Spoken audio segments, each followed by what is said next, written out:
The Lotus 90AT has the reputation of being the alpha beast among the turbo monsters. In qualifying, it is said to have produced over 1,300 brake horsepower. In the 1986 season, Ayrton Senna achieved 8 pole positions with it, 2 GP victories, and finished 4th in the World Championship. At the first Grand Prix in Jacarepagua, Brazil, his home GP, he took pole by 0.7 seconds over second place Piquet and 1.2 seconds over third place Mansell. There is no real POV footage with Senna or Dumfries in the Lotus 90AT. Onboard back then meant that a camera was mounted over or next to the driver. Yet it must have been a stark, extremely visceral experience to pilot that car. And that's exactly the perspective I'm trying to recreate in this series, as mixed reality that blurs the lines between the game and the physical world.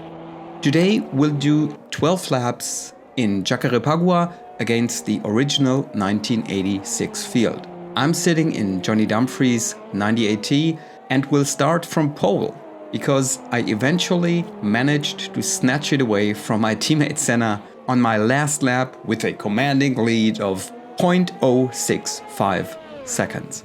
So on the line, waiting for green, next to Senna and P1, and there we go. Oh, it's so hard to not wheel spin. And what's it gonna be? Ah, Senna's overtaking me. Yet I'm fighting for the first corner. No, had to back off. Senna takes the lead into T1. Driving this kind of straight line is so difficult. Now up to T2, Carlos Pache, this never-ending left here. Senna already accelerating away into T3, which is almost flat. Here it's fourth gear for me. The next one, right bend.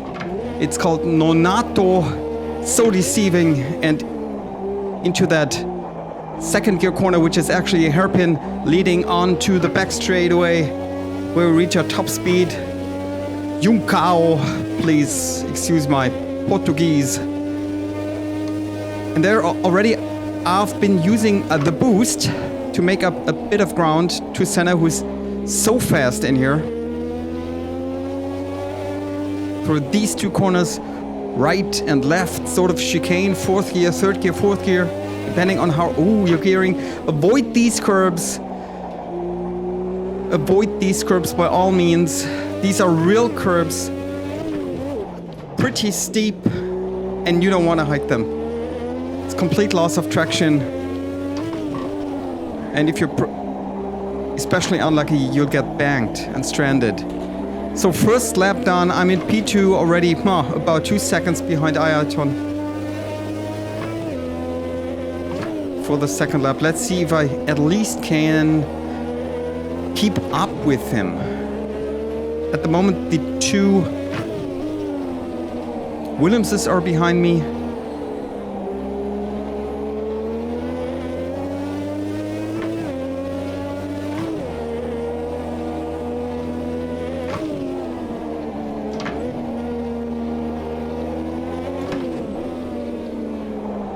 As we're now getting onto the straightaway, the back straight for the second time.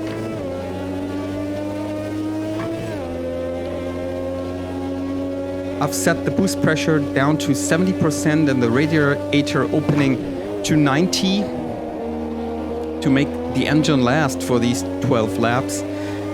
And as a rule of thumb, if you are using the boost, your engine damage increases by 1% per second of boost usage. So it's an easy calculation, no rocket science, what you're doing to your engine when or if you're excessively using the boost. It is actually comparable to a P2P system in today's touring cars.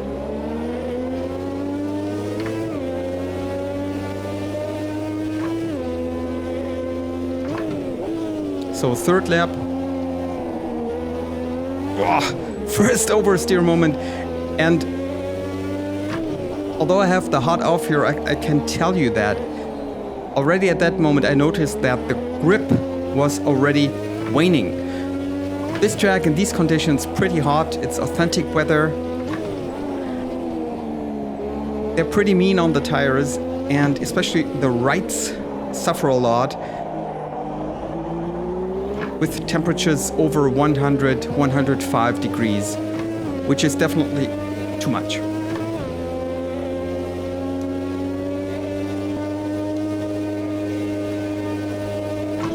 It's so much about maintaining your car's integrity, not overdoing it with the damage, be it on the tires or on the engine, on the turbo, whatever.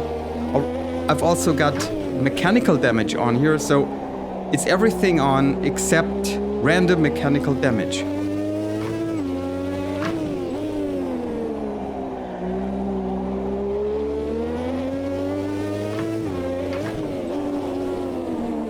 Last corner, which is also a very difficult one. It looks so easy and unlikely,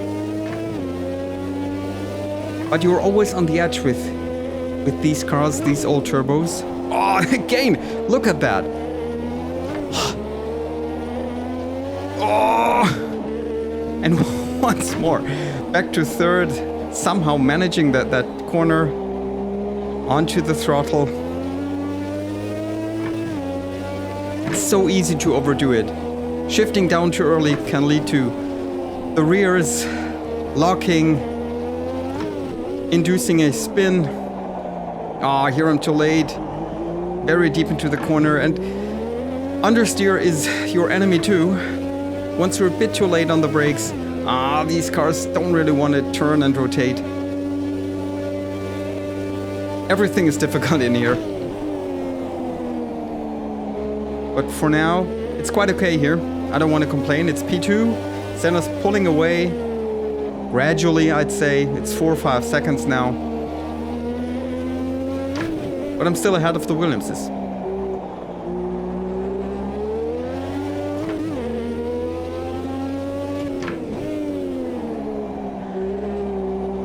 No, I don't like this penultimate corner. And now, look at that. Too late and onto the grass. This is like ice. Don't touch the wall. Wah, tiptoeing my way back. And another snap over the curbs onto the track. Positions lost. 4, 5, 6. It is now even behind the Ligiers, who were pretty strong there in real life. Ending up in P3 and 4 finally. Oh my goodness, Timo.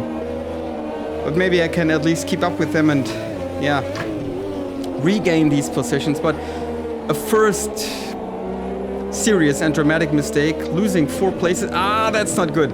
I told you about those curbs. Had to back off again. Otherwise it would have ended in a spin. So that's 2 mistakes in, what is it? 1-2 kilometers. That's definitely too much. And so deep here. I completely lost my rhythm, and now even Rosberg is behind me. Keke Rosberg, putting some pressure on me on the straight.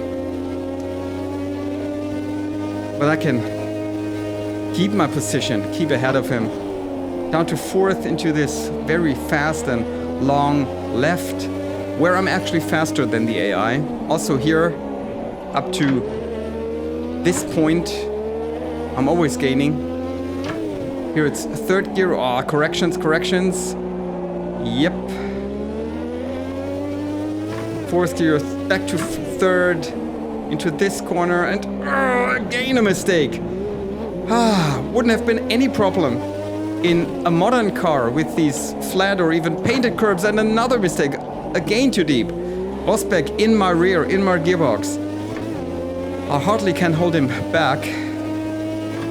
Wow, that was a horrible lap. Lost 4 positions and about 10 seconds to Ayrton. But let's see, we're only on lap 5, I guess. So 7 more to go.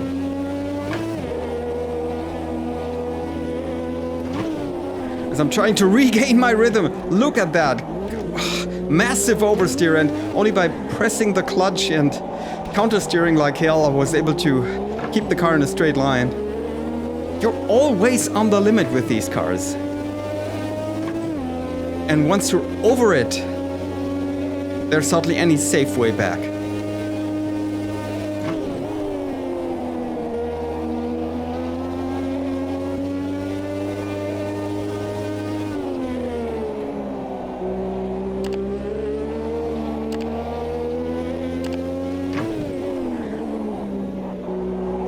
By the way, in time trial, I've managed to do a 1:25.8, which is somewhere in the top 10 on the on the global leaderboard.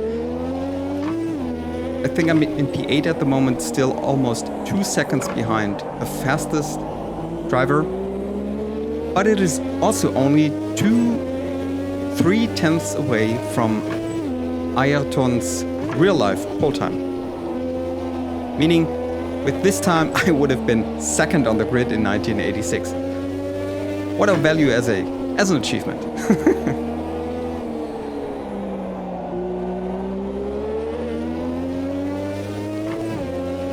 At the moment, the gaps are pretty stable. I'm driving as clean as I can while pushing as much as I can. Here I'm gaining, at least visually. These two, kind of fighting with each other. At least they're in their slipstream now. Here Anu is trying something against Lafitte. Yeah, they're side by side. Good for me. Oh, close to the track limits.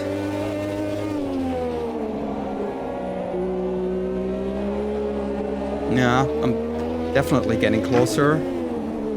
Let them fight each other. That's good for me. And remember, it's still P6.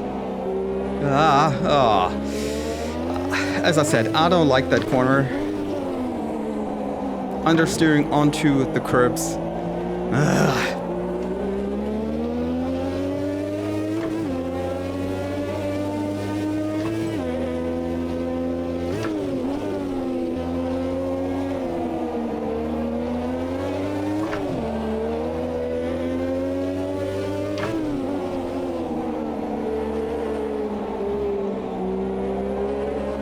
Oh yeah.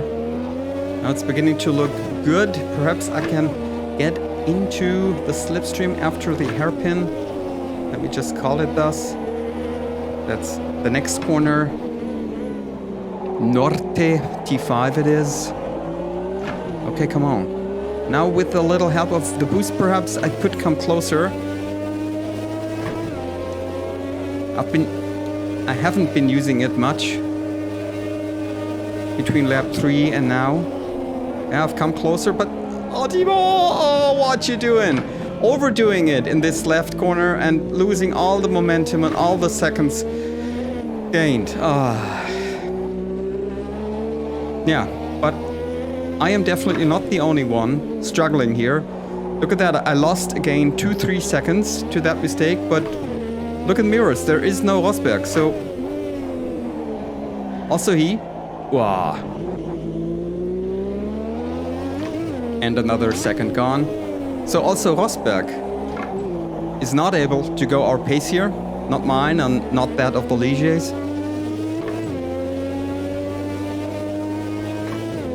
Yeah, a lot of little mistakes, some big mistakes. I mean, it's business as usual in these cars, but you definitely should avoid getting off track. A little sideways here, some oversteer there, some curbing. That's okay. That's okay. Nobody will blame you for doing that.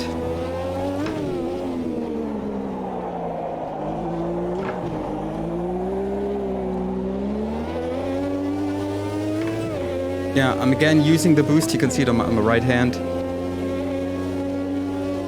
Now I'm pressing the button, going up to 3:27.6 before braking.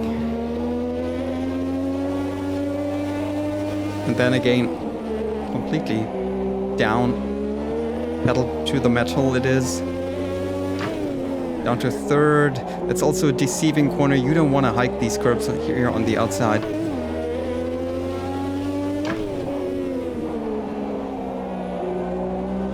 Yeah, these old circuits had some peculiar corners and turns with awkward apexes.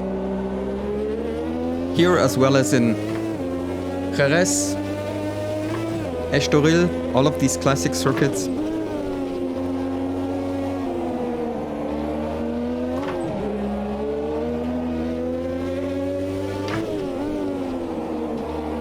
I'm not really gaining. I mean, not enough to try a move on them.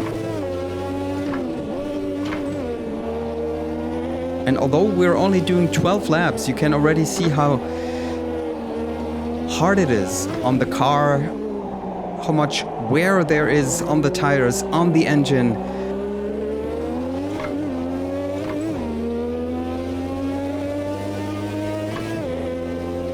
And that's one of those reasons why these races were unpredictable. Sometimes some cars were super fast in the first third or first half and then lost dramatically, while others had a good second half of the race. And that is of course due to these cars either saving enough fuel to attack in the later stages, or the other way around, too much wear on the engine, on the tires, as I'm drifting through that corner again.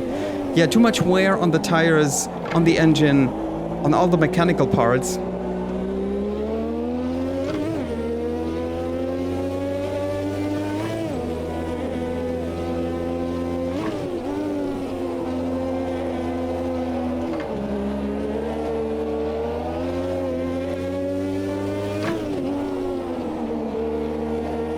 These were cars on the technical edge. Nah.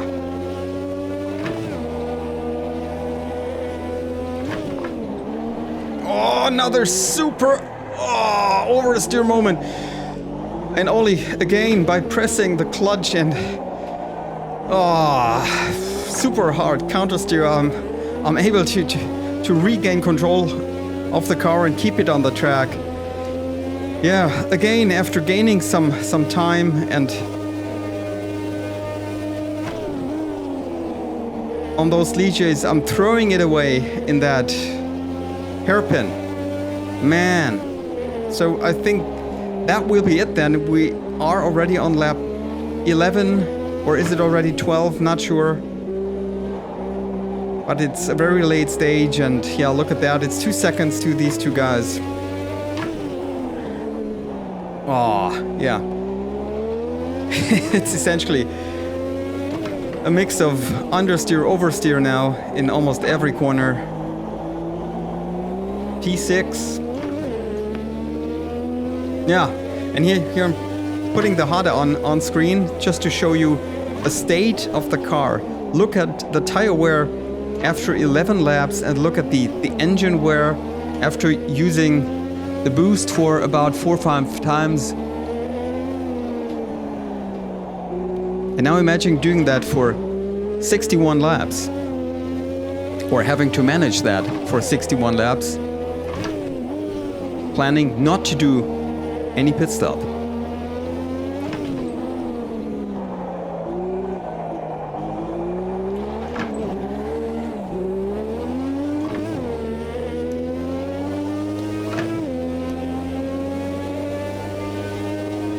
Like the Group C and the Group 5 cars, the Lotus 98T or the turbo cars of this, the Formula 1 turbo cars of this era, are for me sort of the pinnacle of motorsport, and also one of the biggest challenges you can have driving a car.